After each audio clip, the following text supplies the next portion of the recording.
CUT PG psychology 2027 is just around the corner. तो क्या आपको पता है कि कौन से इंपॉर्टेंट यूनिट्स है जो आपको प्रिपेयर करने चाहिए, जो आपके एग्जाम में जरूर आने वाले हैं?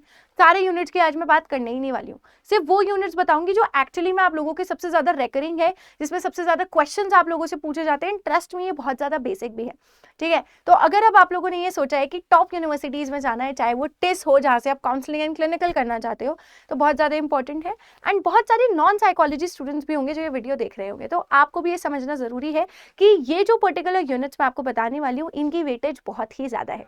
तो एंड तक देखिएगा जरूर। और अगर चैनल पे सबसे पहली बार आए हो, so make sure to subscribe the channel, because यहाँ पे आपकी साइकोलॉजी रिलेटेड जितने भी डाउट्स हैं, जितनी भी क्वेरीज हैं, सब मैं क्लियर करने वाली हूँ और आपको अपने बैचलर्स से मास्टर्स तक पूरा आपको सपोर्ट करने वाली हूँ। And with that I welcome you all at Adda 24/7 CUET PG. मैं हूँ मुस्कान गुप्ता, आपकी CUET PG and GATE psychology mentor.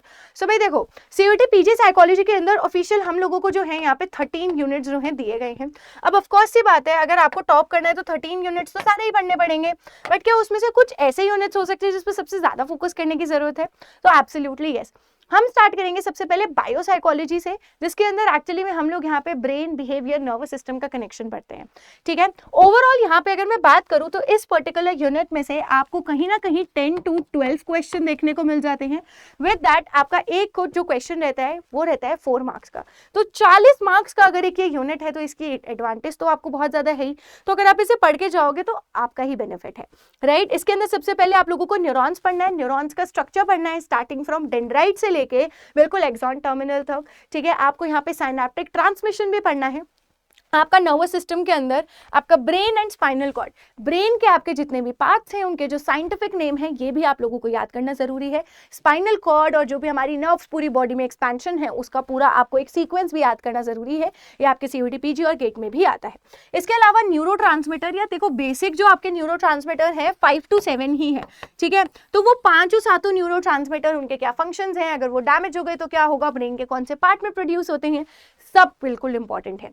Usually आप लोगों को ब्रेन के पार्ट्स जो है मैचिंग फॉर्म में पूछे जाते हैं। फिर इसके बाद न्यूरो इमेजिंग टेक्निक्स, यूजुअली इसके ऊपर भी आपको मैचिंग देखने को मिलती है, जिसके अंदर सिटी स्कैन्स, एमआरआई, एफएमआरआई, ये सब चीजें, एक्सरे, ये सब इंक्लूड किया जाता है। फिर इसके अलावा हार्मोन्स, हार्मोन्स मैं कहूंगी एक ऐसा बहुत ही ज्यादा अंडररेटेड टॉपिक है, बिकॉज इसमें से कई बार एंटी क्वेश्चंस नहीं पूछता है। बट हैविंग सेड दैट कि biopsychology is one of your main chapter और main unit you can say, तो हार्मोन्स भी आप पढ़ के जाएंगे, ठीक है। बायोसाइकोलॉजी के लिए मैं कहूंगी कि जितना डेप्थ में चले जाओ उतना ज्यादा कम है। इस साल 2026 में सबसे ज्यादा क्वेश्चंस बायोसाइकोलॉजी से पूछे गए हैं। बायोसाइकोलॉजी के कंटिन्यूएशन में आप लोगों के लिए जो अगला यूनिट रहने वाला है is going to be a sensation and perception, ठीक है। जब एक बार आप ये समझते हो कि आपका brain is the only control of the centre, तो डोंट यू थिंक कि आपके सेंसेस, ये जो 5 सेंसेस है, विजन हो गया, ऑडिटरी हो गया, ऑल्फैक्टरी हो गया, गस्टेटरी हो गया, तो जो भी इंफॉर्मेशन आ रही है आपका ब्रेन ही तो उसकी सेंस बनाएगा। तो इसीलिए मैं आपको ये सजेस्ट करती हूँ हमेशा से कि बायोसाइकोलॉजी पढ़ने के बाद उसके कंटिन्यूएशन में हमेशा सेंसेशन पढ़ो, जिसके अंदर आप ये पढ़ोगे कि अगर आपने आंखों से, अपनी आईज से, अभी करंटली आप मुझे सुन रहे हो और मुझे देख रहे हो, राइट, तो उसके बेसिस पे आपके कौन कौन से ब्रेन के पार्ट्स इन्वॉल्व है, आपका आई ऑफ द स्ट्रक्चर क्या है, उसके साथ साथ किस तरीके से प्रोसेसिंग हो रही है, आपकी आंखों से लेके आपके ब्रेन तक की इंफॉर्मेशन किस पाथवे में जा रही है, इस तरीके के क्वेश्चंस आपसे पूछे जाते हैं। तो ये सब बायो से ही रिलेट हो गया, तो इसे अगर आप कंटिन्यूएशन में पढ़ते हुए जाओगे तो आपकी बहुत ईजी हो जाएगा।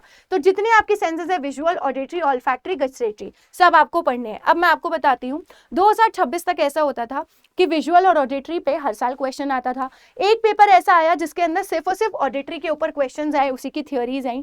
बट 2026 में एनटीए ने एक बॉम्ब फेंका, बिकॉज एनटीए किसी का सगा नहीं है। लेट मी टेल यू, अगर आपको ऐसा लगता है कि आप एक यूनिट पढ़ के चले जाओगे और या फिर कोई एक पर्टिकुलर टाइप ऑफ क्वेश्चंस पढ़ के चले जाओगे तो उसी के बेसिस पे आपका नेक्स्ट ईयर का पेपर आएगा, या फिर सो जो मोस्ट रेकरिंग टॉपिक्स है वही पढ़ के जाओगे तो हो जाएगा, ऐसा नहीं है।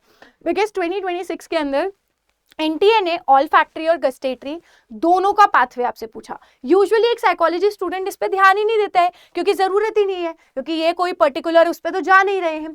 तो इसी वजह से आप लोगों के लिए जरूरी है कि आप हर एक यूनिट को जितना ज्यादा डिटेल में हो सके हर तरीके से पढ़ने की कोशिश करनी है, ठीक है।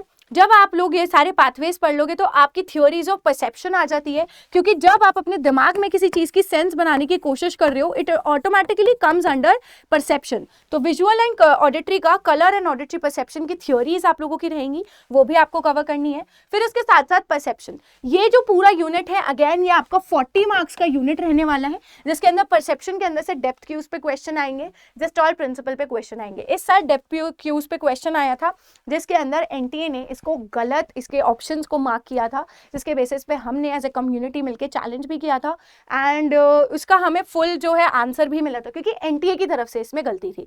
ठीक है, तो आप लोगों को मैं क्लासेस में इसी तरीके से, अगर एनटीए आपको गलत ऑप्शंस देता है, राइट, क्योंकि कभी कभार ऐसा हो जाता है, हम नहीं कह सकते कि क्यों हुआ कैसे हुआ, हम एज ए स्टूडेंट हमें प्रिपेयर रहना होगा कि अगर एनटीए ने कोई गलत ऑप्शंस दे दिए तो किस तरीके से हम क्लोजर ऑप्शन पे मार्क करेंगे कि हमारा आंसर जो है एनटीए एक्सेप्ट करे, एनटीए जो है करेक्ट उसे चूज करे। क्योंकि ऐसा होता है कि अगर एज अ कम्युनिटी, जैसे हम लोगों ने 2026 में मिलकर 5 से 6 क्वेश्चन को कम से कम नहीं तो अप्रोक्सीमेटली 5 से 6,000 स्टूडेंट्स ने मिलकर चैलेंज किया था। ऑफकोर्स आप लोगों को उसमें पे करना पड़ता है, which is not good, I am with you guys, but ultimately उसके बेसिस पे क्या हुआ, जो 5 क्वेश्चंस गलत थे वो सारे हमारे एक्सेप्ट हुए। तो अगर आपने क्लोजर ऑप्शन भी मार्क किया था तो उसमें भी आपको चांस मिलता है कि वो करेक्ट हो जाए, राइट। तो ये सब चीजें मैं आप लोगों को क्लासेस में प्रैक्टिस कराती हूँ कि किस तरीके से आप लोगों को एमसीक्यूज की प्रैक्टिस करनी है और ऑप्शंस को करेक्टली चूज करना है।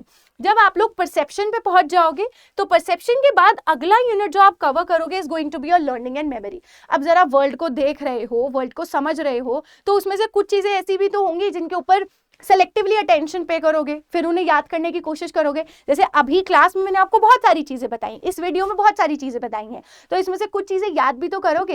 तो लर्निंग आपका सबसे मेन कंपोनेंट है, जिसके अंदर क्लासिकल एंड ऑपरेंट कंडीशनिंग आपकी सबसे मेन रहने वाली है।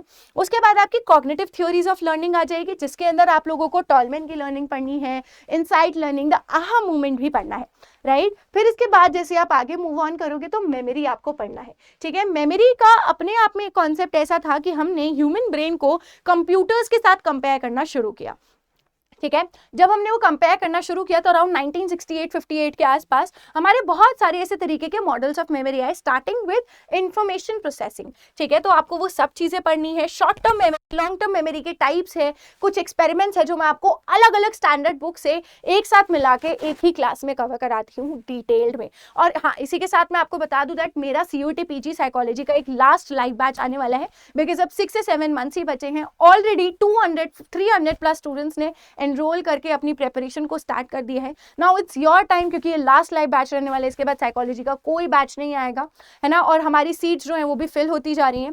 अगर आपको एनरोलमेंट करना है, राइट, करना ही पड़ेगा, बिकॉज और कोई ऑप्शन आप लोगों के पास नहीं बचा है, तो आप मुझे यहाँ पे मेल करेंगे। अगर आप लोगों को ऐसा लगता है कि मैम थोड़ा सा फाइनेंशियल इशू है ना, आपको और डिस्काउंट चाहिए, तो आपको मुझे मेल करना है। अगर आप ये कूपन कोड यूज करोगे तो इससे आपको ऑफकोर्स डिस्काउंट मिल ही जाएगा। एंड अपकमिंग डेज में आप लोगों के लिए बहुत मैसिव सेल आने वाली है, तो अभी से अपनी एनरोलमेंट की तैयारी कर लो। और ये आप लोगों के लिए मेरी मेल रहने वाली है, जिसके थ्रू आप उससे कनेक्टेड रहोगे। कोई करियर गाइडेंस चाहिए, कुछ भी चाहिए, everything you will get here.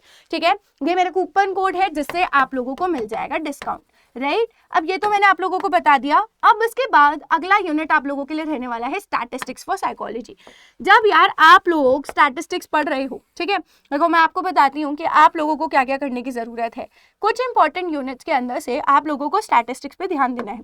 ठीक है, कहीं ना कहीं एवरी ईयर 20 to 30, ठीक है, 20 to 30 मार्क्स का पेपर जो है आपका स्टैटिस्टिक्स फॉर साइकोलॉजी में से आता ही आता है। ठीक है, अपने आप में ये एक ऐसा यूनिट है कि इसके ऊपर आप लोगों को सबसे ज्यादा डर लगता है। करंटली मैं यही कवर करवा रही हूँ, एंड ट्रस्ट मी थोड़ा सा कॉम्प्लिकेटेड है, 2-2 घंटे की क्लासेस भी हो जाती हैं। बट स्टैटिस्टिक्स फॉर साइकोलॉजी किस तरीके से काम करेगा, पहले आप रिसर्च का अपना एक बेस बनाएंगे। रिसर्च क्या होती है, किस तरीके से करी जाती है, क्या क्या टाइप्स ऑफ रिसर्च हैं, क्या वेरिएबल्स होते हैं, क्या हाइपोथेसिस होते हैं, एरर्स क्या क्या हो सकते हैं, एक्सपेरिमेंट्स क्या होते हैं, कितने प्रकार के एक्सपेरिमेंट्स होते हैं। Once you are done understanding those things, फिर इसके बाद आप मूव करते हो and you try to understand कि स्टैटिस्टिक्स क्या होता है। देखो, स्टैटिस्टिक्स इज बेसिकली, अगर आपने 500,000 लोगों का डेटा कलेक्ट किया है तो एनालिसिस तो करोगे, तो वही एनालिसिस के अंदर स्टैटिस्टिक्स आपकी हेल्प करता है। तो क्या क्या अलग अलग तरीके के टेस्ट आप यूज कर सकते हो, कोरिलेशन क्या होती है, श्योर आपका हर साल इसमें से एक क्वेश्चन आता ही आता है।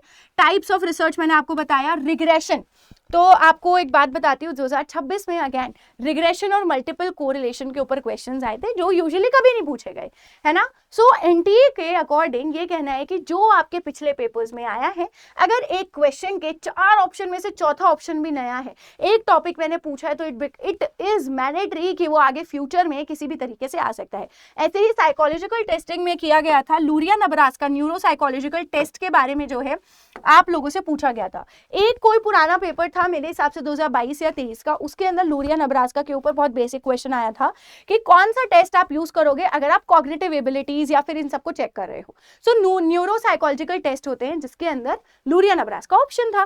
2026 में क्या किया एनटीए ने, लूरिया नब्रास्का के सीक्वेंस लगाने को दे दिए कि अगर आप टेस्टिंग कर रहे हो तो किस बेसिस पे करोगे। स्टूडेंट्स ने नहीं एक्सपेक्ट किया था, most of the students did not study that, right. तो ये सारी चीजें एनालिसिस के बेसिस पे मैंने अपनी क्लासेस में कवर किया है। यही विद दैट साइकोलॉजिकल टेस्टिंग के अंदर आपके स्टेप्स ऑफ टेस्ट कंस्ट्रक्शन पूछे जाएंगे, रिलायबिलिटी पूछी जाएगी, इस पे हर साल क्वेश्चन आता है, वैलिडिटी पूछी जाएगी। इन दोनों के टाइप्स जो है ज्यादातर मैचिंग में आप लोगों से पूछे जाते हैं, ठीक है। जितने भी तरीके के साइकोलॉजिकल टेस्ट है including your intelligence, aptitude, personality and neuro psychological test. Intelligence test सबसे इंपॉर्टेंट है, डेविड वेशलर। ये सारे आपके सबसे इंपॉर्टेंट यूनिट्स ऑल टाइम रहने वाले हैं। अगर आप इन्हें नहीं पढ़ के जाते हो तो आपका स्कोर एवरेज से भी कम आएगा, बिकॉज ये इंपॉर्टेंट यूनिट्स हैं, हर साल रिपीट होते ही होते हैं। उसके अलावा लाइफ स्पैन डेवलपमेंट दूसरा यूनिट आपके लिए सबसे इंपॉर्टेंट रहने वाला है। अब अगर आप ये सोच रहे हो मैम लिमिटेड रिसोर्सेज के साथ हमें पढ़ाई करनी है, बैच में इनरोल कर लो, मॉक टेस्ट है, यूनिट वाइज एमसीक्यूज है, लाइव प्लस एक ऑडिट क्लासेस है, कुछ नहीं करना है। All I ask you is consistency. बाकी तुम आओ क्लासेस ज्वाइन करो, मैंने मेरी मेल दी है, मुझसे कनेक्ट करो, कहीं भी कनेक्ट करो, ठीक है। इंस्टा है, व्हाट्सएप है, लिंक्डइन है, यूट्यूब है, मेल आईडी है, ठीक है, कहीं भी कनेक्ट करो। I will help you out. I want कि तुम अपना साइकोलॉजी में करियर बनाओ जिस तरीके से मैंने बनाया है।